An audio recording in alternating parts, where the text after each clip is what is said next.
में सबसे तेज जन की आवाज न्यूज में आपका स्वागत है। हेलो नमस्कार दोस्तों, मैं sub inspector Awadhesh Kumar Dubey Madhya Pradesh police से हूँ। सोशल मीडिया पर रहने वाले मेरे सारे फ्रेंड्स तो शायद मुझे जानते ही हैं। आज मेरे दिल में बहुत कुछ था, तो आज मैं पहली बार लाइव आया हूँ। मुझे पता भी नहीं लाइव कैसे आते हैं। एक बार और इसके पहले मैंने असफल प्रयास किया था कुछ मिनट का, और उसके बाद फिर काट दिया था। तो नाउ आई एम रेडी। दिल में बहुत कुछ है, सोशल मीडिया प्लेटफॉर्म पर दुनिया के सामने शेयर करना चाहता हूँ। हमारे देश और प्रदेश की जनता, जहां तक भी मेरा संदेश पहुंच जाए, वहां तक अपने दिल की बात कहना चाहता हूँ। मेरे वीडियो बनाने का ये मतलब कतई नहीं है कि मैं वायरल हो जाऊं या मेरा वीडियो कोई वायरल हो जाए। तो उम्मीद करता हूं आप लोग मेरी बात को समझेंगे। हालांकि मैं मध्य प्रदेश पुलिस को रिप्रेजेंट जरूर करता हूं, पर इस वीडियो में मैं रिप्रेजेंट नहीं कर रहा हूं। ये मेरे अपने विचार हैं, निजी विचार हैं। तो थोड़ी सी भूमिका इसलिए बना रहा हूं कि ज्यादा से ज्यादा लोग जो है मेरे साथ जुड़ सकें, समझ जाए, मेरी बात को सुने वो। आज मैंने और आपने बहुत सारी खबरें देखी पढ़ी होंगी, और खासकर मैं विभाग में हूं तो पुलिस से संबंधित खबरों की बात कर रहा हूं। तो आज मन बड़ा व्यथित है, मतलब वो खबरें देखकर। तो मैं आपको थोड़ा सा बताता हूं। जैसे कि मैंने आज ही दिन में 3 खबरें पढ़ी। एक घटना जो है वो रीवा जिले की मऊगंज जिले की है, जहां पर एक पुलिस पार्टी के ऊपर हमला हुआ है, और उसमें एक हमारे एएसआई साहब की जो है वो मृत्यु हो गई, यूं कहें हत्या हो गई। इसके अलावा हमारे एक सब इंस्पेक्टर हैं संदीप भारती, या शायद टीआई होंगे, मुझे उनका वर्तमान अभी रैंक पता नहीं है। वो गंभीर रूप से जख्मी है। तहसीलदार महोदय के साथ भी बहुत मतलब गंभीर उनको चोटें आई हैं, सुनते हैं हाथ पैर में फ्रैक्चर है। पूरी पुलिस टीम पर हमला हुआ है। दूसरी घटना जो है वो इंदौर में हुई है। इंदौर में तुकोगंज और परदेसीपुरा थाने का कुछ विवाद था, तो वहां भी पुलिस के साथ खासी झूमा झटकी, और मतलब उनकी वर्दी फाड़ना, धक्का देकर नीचे गिराना। और तीसरी घटना जो है ग्वालियर में हुई है। मेरा ही बैचमेट है, थाना प्रभारी की ड्यूटी कर रहा है वहां पर। वहां भी कुछ मंचलों को कुछ एक आरक्षक के द्वारा रोके टोके जाने के बाद जो है मौके पर उसके पहुंचने के बाद झूमा झटकी हुई है, और कुछ चोटें वगैरह भी आई हैं। मतलब इन 3 घटनाओं में एक समान चीज ये देखी गई है, या मैंने देखी है और आपने भी देखी होगी, कि ये सारी की सारी घटनाएं जो पुलिस के विरुद्ध हुई हैं, इसमें सब में कोई ना कोई किसी बेस पर एक कम्युनिटी थी। प्रोफेशनल तौर पर देखें तो प्रोफेशन बेस्ड कम्युनिटी थी। इंदौर की घटना में सारे हमारे वकील साथी थे। मऊगंज में देखें तो हमारे आदिवासी भाई लोगों की कम्युनिटी थी। मतलब जहां भी कह लें कि एक कम्युनिटी की जब भीड़ इकट्ठी हुई तो पुलिस के ऊपर दबाव बनाया गया। दबाव बनाए जाने के बाद हिंसा हुई। और बात यह नहीं कि हिंसा हुई है, संवैधानिक अधिकार है सभी के, सबको अपनी अपनी बात रखने का अधिकार होता है, और पुलिस तो खैर खुले मंच पर होती है।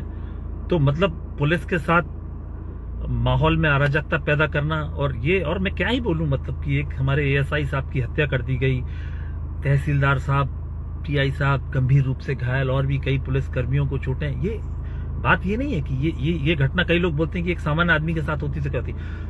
सामान्य आदमी के साथ हो जाना, और उसके साथ होना जो सामान्य आदमी की रक्षा के लिए नियुक्त है, या जो सेवा इसी चीज की दे रहा है कि उसको सामान्य आदमी के अधिकारों की और सामान्य आदमी की रक्षा करनी है।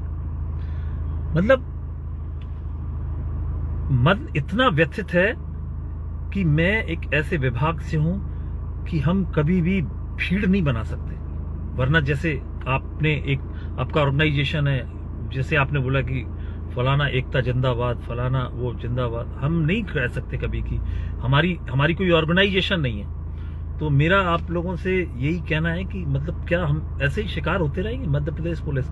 और ये बात कहने के लिए मैं क्यों आया हूं, मतलब मैं, हालांकि मुझे मेरी सैलरी मिल रही है, पर महीने के अंत में 59,880 रुपए के लिए मैं सिर्फ कुछ ना बोलूं यहाँ की, मैं क्यों बोलूं, मेरे साथ तो क्या ही हुआ है, और मुझे कोई दिक्कत भी नहीं है। मैं छतरपुर जिले में पोस्टेड हूं, तो इन सब चीजों से मेरे ऊपर कोई भी प्रत्यक्ष अप्रत्यक्ष किसी तरह का कोई प्रभाव नहीं पड़ा है। लेकिन मैं आपको बता दूं कि इसके पहले मेरी पुलिस विभाग की सेवा काल जो है वो मतलब 8 वर्ष का ही सेवा काल है अभी।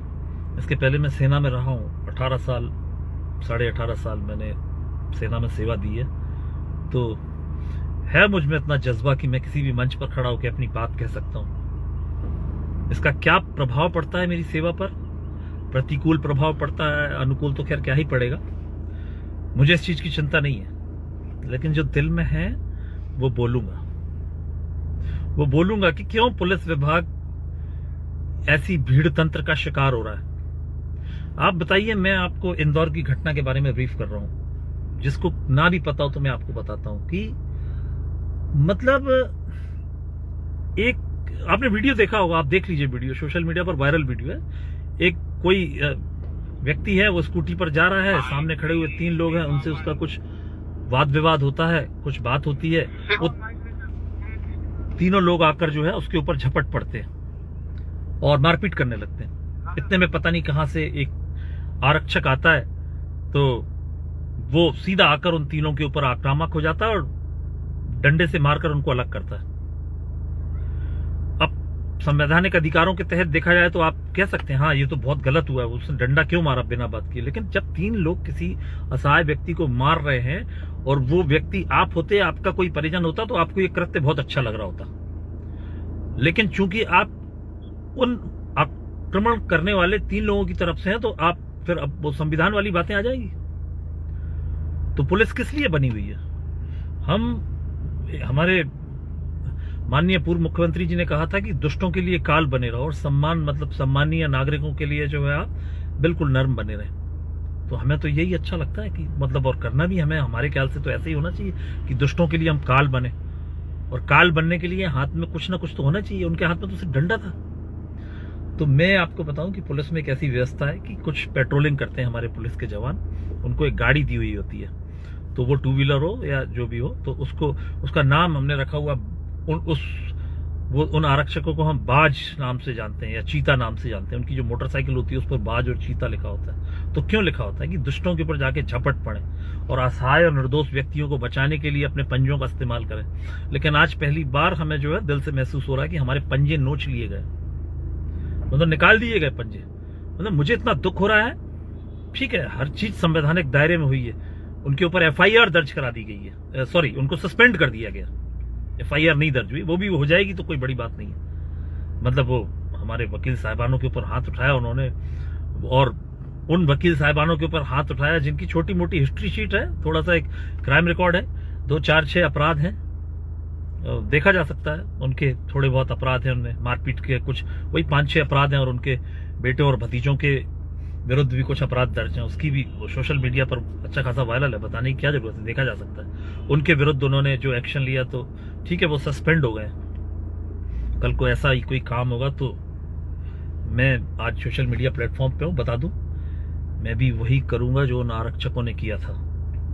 सस्पेंड होना भी मंजूर है, और मैं उन आरक्षकों से कहना चाहता हूं कि मेरे जैसा हर शासकीय सेवक उनके साथ है। वो बेदाग बरी होंगे, जांच होगी, इस चीज से बेदाग बरी होंगे, हमें इस चीज का पूरा विश्वास है। और नहीं भी होते हैं तो उनका जमीर जिंदा रहना चाहिए।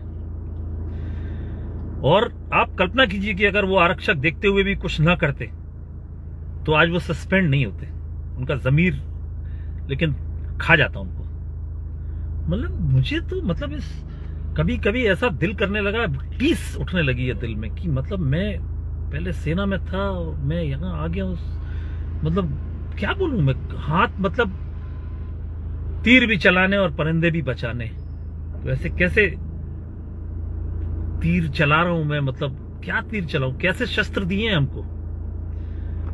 शीर्ष नेतृत्व हमारा माननीय मुख्यमंत्री जी से करबद्ध निवेदन करता हूं कि मुख्यमंत्री जी, आदरणीय मुख्यमंत्री जी, कृपया करके हमारी ओर देखिए। हालांकि मैं इस चेन में बहुत छोटे से ओहदे पर हूं, पर फिर भी मैं निवेदन करता हूं मेरे जैसे हजारों शासकीय सेवक और खासकर पुलिसकर्मियों की तरफ से कि कृपया हमारी ओर देखिए, हमारा दम्भ जिंदा रहने दीजिए।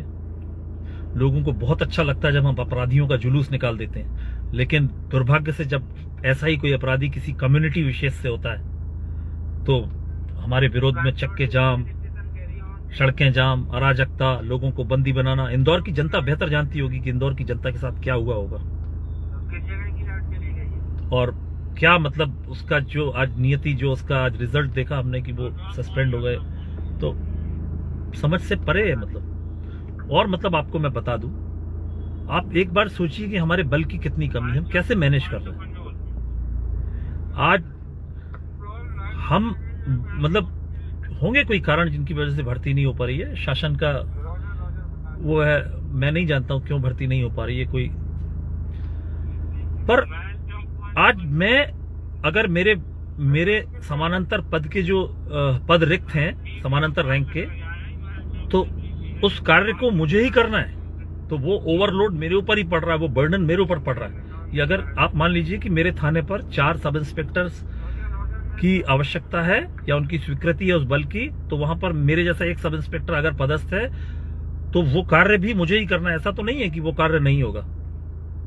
तमाम कार्य क्या गिनाऊं मैं पुलिस के, मतलब हर काम हमको करना ही है, कोई काम में कमी नहीं है। इतनी गालियां देते हैं लोग, पुलिस का कोई वीडियो वायरल हो जाता है तो हम कमेंट सेक्शन में जाकर पढ़ते हैं, आज मजा आया, आज बहुत अच्छा हुआ, आज तो वाह भाई मजा आ गया यार, ये जो इनने पुलिस वालों ने मार खाई है, आज इनका पता चला चोर, उचक्के, रिश्वतखोर, न जाने क्या क्या। वो ऐसे लोग जो ये कमेंट करते हैं, उन लोगों से भी मेरा एक ही कहना है कि भाई साहब, जब भी आपके घर में चोरी हो जाए, कोई गुंडा मवाली आपको कभी चोट पहुंचा दे, आप किसी ऐसे अराजक तत्व के शिकार हो जाएं, तो मत जाइएगा थाने, क्योंकि आपने तो हमें जिस मतलब उससे सुशोभित किया है, जिन संज्ञाओं से और जिन नामों से, तो फिर आपका जाना बनता भी नहीं है। चलेगा क्या आपका काम? नहीं चलेगा। आज से 10 साल पहले, करीब 11 साल पहले, साउथ इंडिया में किसी एक नेता ने बोला था, तथाकथित नेता ने बोला था कि 15 मिनट के लिए पुलिस हटा लीजिए फिर देखिए। तो मतलब मैं उसके भाषण की तरफ नहीं जा रहा हूं ना, उसके भाषण में कुछ ऐसा था, लेकिन एक बार सोचिए आप कि उसने भी ये कहा था कि 15 मिनट के लिए पुलिस को हटा लीजिए। तो भय है पुलिस का आज भी, किसमें? सामान्य व्यक्तियों में नहीं है, अराजक तत्वों में, असामाजिक तत्वों में, चोर, गुंडे, मवालियों में आज भी पुलिस का भय है कि लोगों को ये कहना पड़ता है ऐसे लोगों को कि 15 मिनट के लिए पुलिस को हटा लीजिए। आप कल्पना कीजिए कि अगर कोई पुलिस की ऐसी यूनियन होती या पुलिस हड़ताल आदि से काम बंद कर देती या ऐसा कुछ होता, तो मतलब आप कल्पना कीजिए कि कैसे सामान्य जीवन चलता। मैं ये बताकर आपकी हमदर्दी कतई नहीं बटोरना चाहता हूं कि हम संडे को काम करते हैं, हम त्योहारों के दिन काम करते हैं, हम ये करते हैं। हम यहाँ पर we are here by choice, not by luck. तो हम अपनी पसंद से यहाँ पर आए हैं, तो हमें ये सब करना ही है, ये हम आप पर एहसान नहीं कर रहे हैं। लेकिन ऐसा काम, इतना काम करने के बाद भी जब ऐसी घटनाएं होती हैं तो दिल पर थोड़ा सा दुख होता है। मेरी 3 बहनें, तीनों बहनों के आज फोन आ चुके हैं, आज भाई दूज है, तीनों बहनों के फोन आ चुके हैं, तीनों बहनों का मैसेज आ चुका है।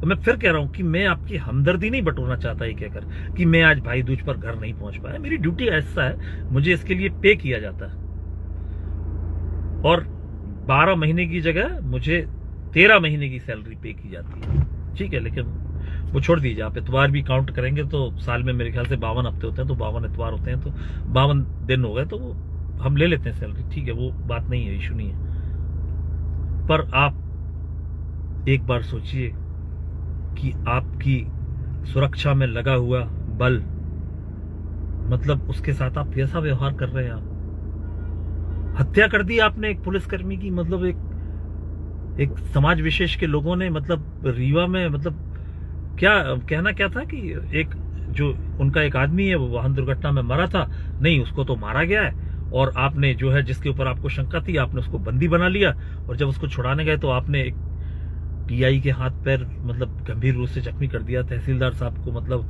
गंभीर रूप से एक एसएफ की जवान की हत्या कर दी। मतलब कहीं है नाम उनका, है कहीं नहीं है नाम उनका। कैसे विभाग में काम कर रहा हूं मैं, मेरे को तो कभी कभी ही उठने लगती है यार। मैं मतलब अब तो बस भी नहीं चलता कि मतलब कभी कभी दिल होता है कि छोड़ दूं।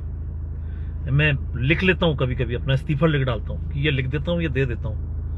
फिर सोचता हूं कि क्या मेरे जाने से सिस्टम सुधर जाएगा। फिर मन में आया कि एक बार आवाज उठा देता हूं, शायद किन्हीं सही कानों तक ये आवाज मेरी चली जाए। मेरी ये आवाज शायद किन्हीं सही कानों तक चली जाए, कोई हमारी बेबसी समझ ले कि हम कितने बेबस हैं। हमें जो नाम दिए गए हैं, हमारे स्क्वाड्स को चीता, बाज, इनके नाखूनों को नोच दिया गया, इनकी शक्ति छीन ली गई है। मेरा मैसेज देखने वाले जो भी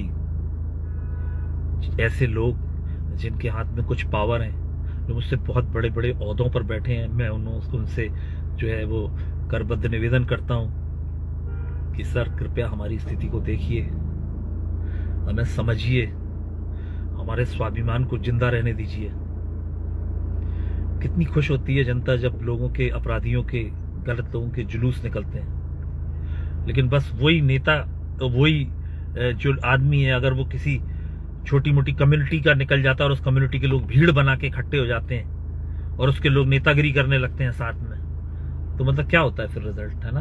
दबाव में आने के बाद हम सस्पेंड हो जाते हैं। कितनी हास्यास्पद सी बात है। फिर मुझे अपना वही पुराना, मतलब मुझे अपना पुराना सेवा काल याद आता है। मतलब मैं क्या ही बोलूं, बार बार मैं क्या था क्या नहीं था। लोग बोलेंगे कि वो लोग तो सरफिरे होते हैं, वो यहाँ उनका काम नहीं है। ठीक है, मैं जानता हूं कि वहां हम सीमा पर रहते थे, वहां हम समाज में नहीं जुड़े हुए थे। यहाँ हम समाज में रहते हैं, आम जन से हमारा पाला पड़ता है। लेकिन ऐसे होते हैं आमजन, ऐसे आमजन, मतलब भीड़ तंत्र को। और मैं, सर प्लीज संज्ञान लीजिए इस चीज का। जो भी मेरे बैठे हुए ऊपर सक्षम अधिकारी हैं, हमारे माननीय मुख्यमंत्री जी हैं, गृह मंत्री भी हैं वो, सर प्लीज संज्ञान लीजिए हमारा। मैं निवेदन कर रहा हूं सर, पुलिस की दशा पर ध्यान दीजिए सर।